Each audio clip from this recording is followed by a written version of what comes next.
Well, here we go again. And of course, I know that many of us are literally oblivious, totally asleep, unless something is going on in our little sphere or circle of the world. We could care less about what's going on. But Pastor Dowell has a different philosophy. My philosophy is this: you better start paying attention to your surroundings. You better start paying attention to what's going on in your state, your city, your state, and your country. Because there's a spirit that is going out. That ultimately, if you don't start doing something to prepare yourself, it's coming after you. Now, we have here another teenager. Apparently walking down the road. Police officers pull up. Black teenager, and I would say that. Police officers pull them over or something like that. I mean, they're walking down the road. From the reports of the court of public opinion, meaning the people that were standing there, he's unarmed, he got his hands up. The white police officers shoot and killed him, shot him dead. Not only did they shoot him once, but they shot him 2 or 3 times, left his body laying in the street with blood oozing out of it for over 4 hours, didn't even have the common decency to cover it up. To make it even more ridiculous, and that's why I keep telling you people that this spirit of racism is alive and well. You have the public, or what you call the corporate news media, putting a spin on it. You know, what news media does in situations like this is they'll never show the good pictures, or what they will call the good pictures, because remember, a picture is worth 1,000 words. They will, for instance, let's just use me as an example. Do you think that they would ever show me holding a picture with the babies, or hugging the saints with tears streaming down my face, with preaching with passion with tears streaming down my face, or out here help building someone's home, or building a greenhouse, or leveling someone's trailer or something like that? Do you think they? No. What they would do is they will pick out the most angry, what they will call angry, vindictive, whatever picture that will send a message. That's the picture that they would want you, the public, to form about me. That's what they would do without anybody knowing. Because I'm the type of man, I live the type of life that there's not one person alive on this earth that can tell you what I have personally done to them wrong. How about that?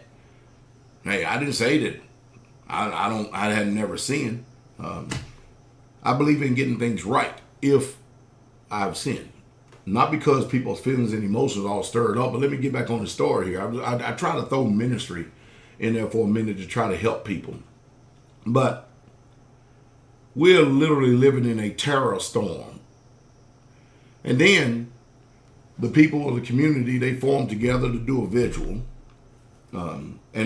How does the city respond? They bring out 100 police officers with dogs. Now, this sounds like the stuff that was going on in the 60s when the government was bringing police officers out to so-called control people to make sure they kept everything, right. And this is their show of force.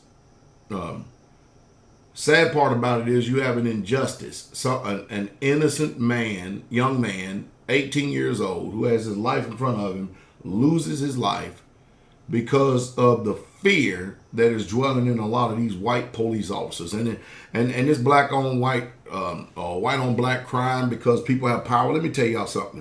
I'm just going to speak truth to power here. And you do well to adopt this philosophy. Number one, and I'm going to use my own life as an example, all right? My name is Pastor Dowell. I am a law-abiding citizen. Now, I am a law-abiding citizen now. I have nothing on my record. My record is squeaky clean, not even a traffic ticket. And I know that's hard for many of you to believe, but it's just the truth. I have no criminal record, no criminal activity. I'm what you would be the model citizen here in this country and stuff. Immediately after high school, about a year or so after, I joined the military. I spent 10 years in the United States Army. I was in 82nd Airborne Division. I was a paratrooper. I got out as a staff sergeant. I have many awards and medals, special skill identifiers, many classes, you name it, been there, done it. All right. I come home after, being all over this world, I only come to realize, especially in this town I live in. I'm the only black preacher up here. And the black population is less than 0.5%. Did you hear what I say? Less than 0.5%, because pretty much all the black people that live in this county pretty much live here on this community. And you can count them all on this many hands. And that's amazing. And yet this racist county up here has done everything within their power to make sure that I do not ever feel welcome. Now, do I care? No, it's their own personal opinion. I think the one thing that a lot of people forget is that, I was once a boy, now I'm a man. I think the one thing they forget, I'm a soldier. I'm a soldier of the Most High first, but I also have been a natural soldier. And, I get people that will drive down this little country road, go out of their way. Rednecks will drive down this country road and cuss and shout and say things that children shouldn't even hear. They will call us names, and then they will all but literally, they'll come down here, turn around, and very slowly, and then they'll screech off, blowing horns and stuff, and all just about, kill themselves. One day, one of them is going to run into a tree. Now, I'm going to tell you what happened years ago while I'm on this story. Years ago, there were some people, 2 times this happened. They came down here, and you could tell they had malice intent in their heart, because what purpose? You really have to go out of your way. To many of you people who have never been the straight way before, you really have to go out of your way, because you really truly don't have no business down here, because there's no signs of land being sold. You really truly have to go out of your way to come down here where we at, and you really have to go through a painstaking task to find us, because we live in a very secluded rural area. And so these people will come down here, and one day they got down here and a truck caught a flat tire running down the hill, and they ran off into a ditch. Do you know what these redneck racist pigs had the audacity to do? They had the audacity to come down here and knock on the door and ask for our help. And I'm going to tell you what I did. It's going to shock many of you people, because many people think you know me, you don't. I looked at them. Elder Doug looked at them. We could know exactly what's going on. And mind you, Elder Doug is a white brother, a very faithful brother, a friend that sticketh closer than a brother, a very trusted man and friend. And we're up there looking at each other. Man, we're old. You got to understand, Elder Doug is in his 50s, and I'm in my late 40s, getting ready to hit 50 here before long. And we've been there, done seen and stuff. And we do? We actually go and help them pull their truck up out of the ditch with our tractor, get them on the road. And then they said, well, thank you very much. They were scared after death at first. It was amazing. It's amazing. Then there was another one. They came down here, didn't know that there was a culvert right here, turned around and literally backed off in the ditch. You know what they did again? Had the audacity, with malice and intent in their heart, to come and knock on my door and ask if we could help them. What kind of mindset is this going on? This is the type of stuff that we have to put up with and stuff like this. And I called the sheriff's department numerous times and told them, I'm flat out telling you, they can come down, this is a public road right here. They can come down here, screech off, shout obscenities, do that all day long. But the day they cross over into this land right here, and they make any type of threat upon anybody here, I'm not taking it as they're telling me a story about how things went in an amusement park a few weeks ago. I would do everything in my power to preserve their life, but their life is not going to go well for them for the rest of their life. So you would do well with whatever you can in your power, because I know exactly what I'm doing. I know the laws of the land, and I understand what it means to live in this country in this skin. The only thing about this black man ain't going to be hanging on no damn trees. Them days are long gone and for sure over. I'm not going to have evils and injustice perpetuated against me, be it from law enforcement or civilians. It makes no difference. Enemies, foreign and domestics. I have not spent my years in life just so I can go out unarmed, that somebody can just snuff me out anytime they want, simply because they have hate, malice, and racism in their hearts.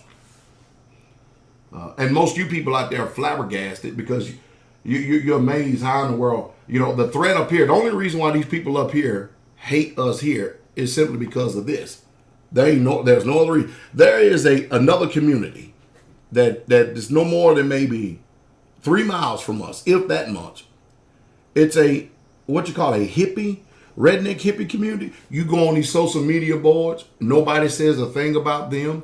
They are the most trashiest, nastiest, unclean, unsanitary people you ever met and seen in your life. One day I may even see if I can go up there and do a video, if they will let me videotape the place.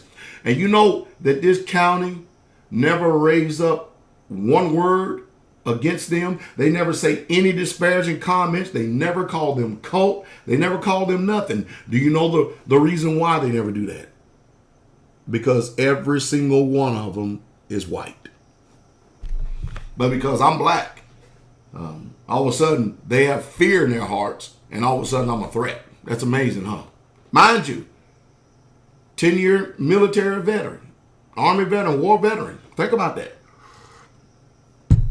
And it's just a shame. And this is the thanks you get. And I'm a black preacher, and 85% of my congregation is white and other. Not black, white and other. Can't believe that.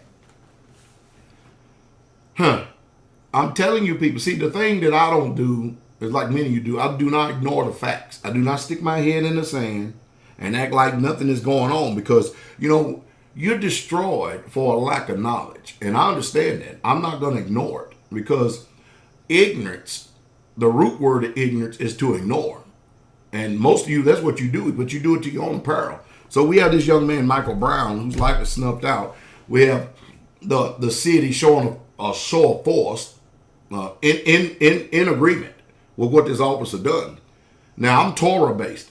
They killed this man. I think those officers ought to be killed. I think they should be put in front of firing squad, and they should be killed. And if anybody don't have the guts to do it, call me up. Call me up, government, and put the police out there and see if I won't hesitate to shoot and kill them. And I know most of you people with your deceptive Christian views and your deceptive messianic views, you think you know what's going on. You don't know nothing. You don't know anything. And I'm sure I'm going to inflame and rage and incense a lot of people with my opinions in this right here. But I'm telling you, my suggestion is this. You got people speaking truth to power no longer is going to help. My advice is this, and it's my personal advice. My personal advice: you start carrying weapons, especially if you're a black man in this country. You carry firearms, and you get very proficient, technically proficient, and learn how to be an expert with that thing. Know that weapon like you know your own home or the back of your hand or your body. Know that weapon. Become extremely fast at drawing.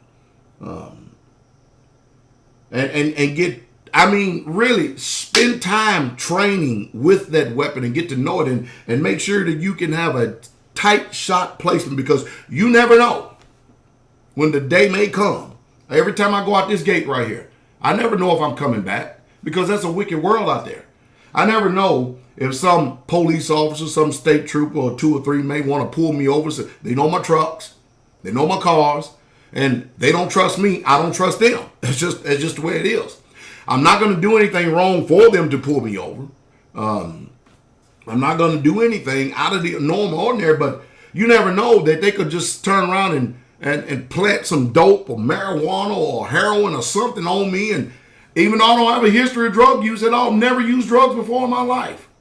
But this is the type of stuff they do. You never know what type of story would be spun if they shoot and kill me.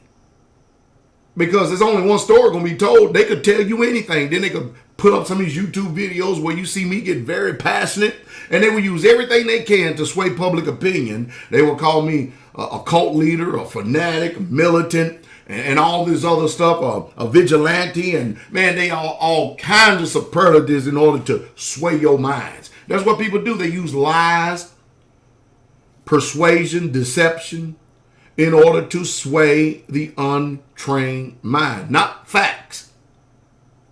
Because they can't get you with the truth. They have to get you with lies.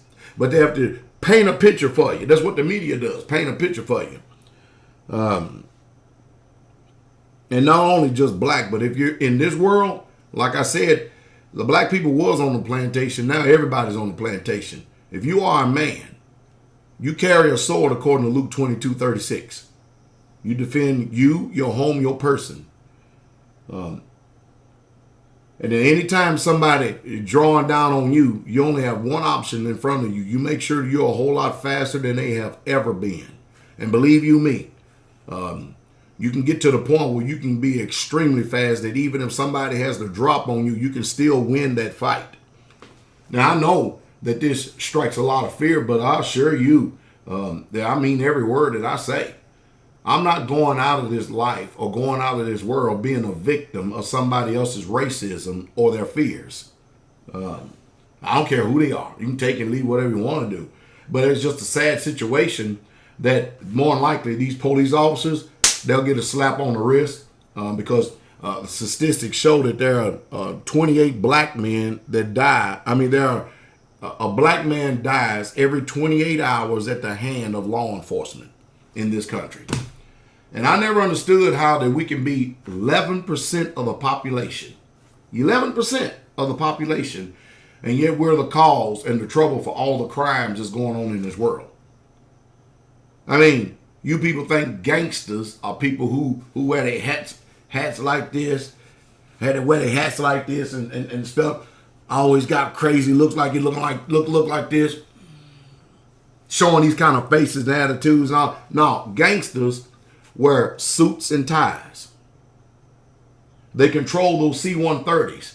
They come in from different countries and these other aircrafts, and they fly in the cocaine and the heroin and the marijuana and stuff because it's a cartel. Those are the real gangsters. They make laws and they oppress you. Rich men rule over you and oppress you. That's what's really truly going on. And your churches, the 501c3 churches, they're officers for the state. And they police you people. That's what they do. They police you people, take advantage of you because of your ignorance. And they preach to you a fairy tale.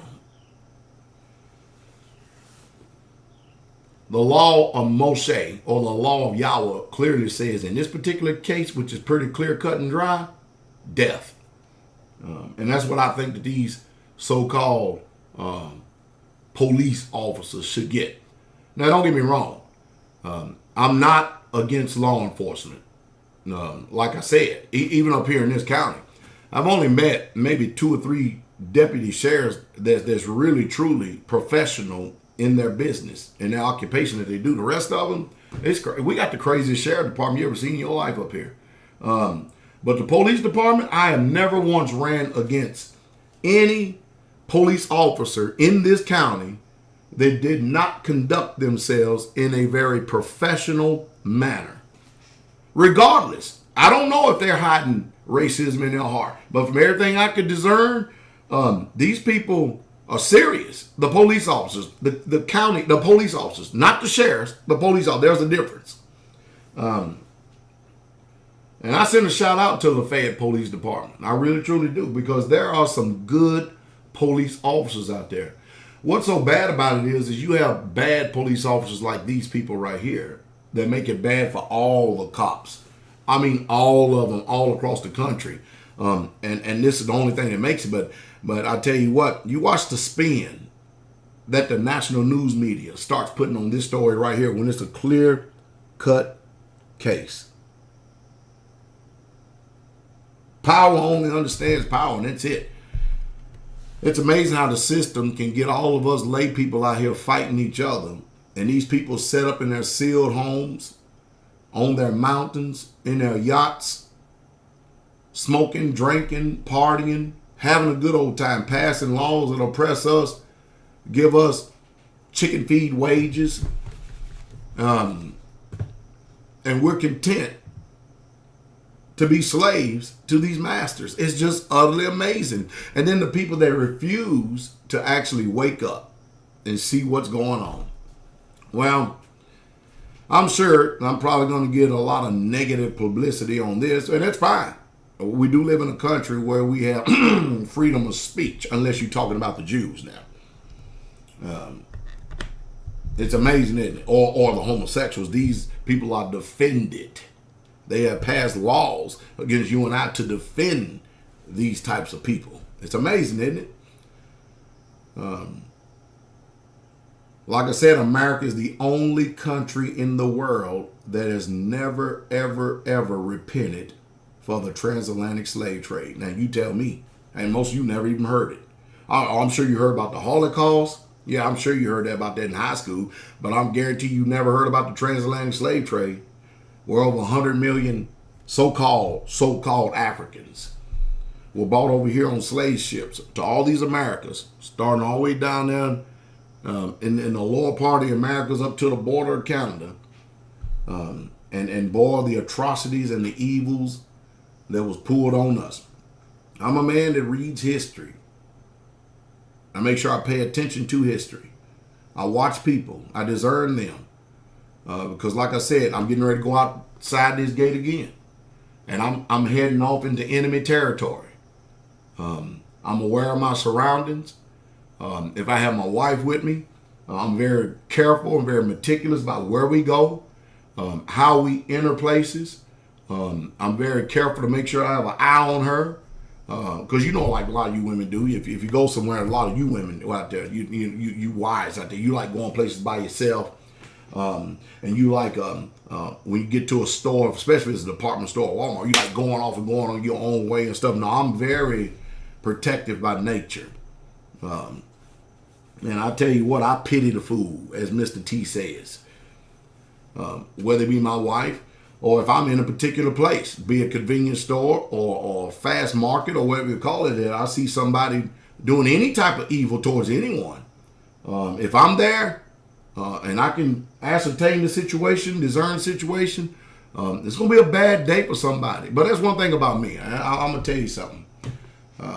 If I could be in the military and be willing, and I'm just going to leave it at that, to go over here and fight and shoot at somebody that the government say is our enemy when they haven't done nothing to me, and I've had more evils done right here to me in my own backyard.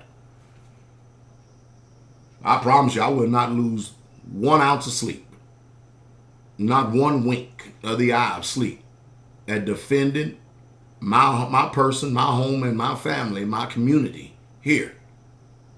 I would not lose 1 ounce of sleep at all.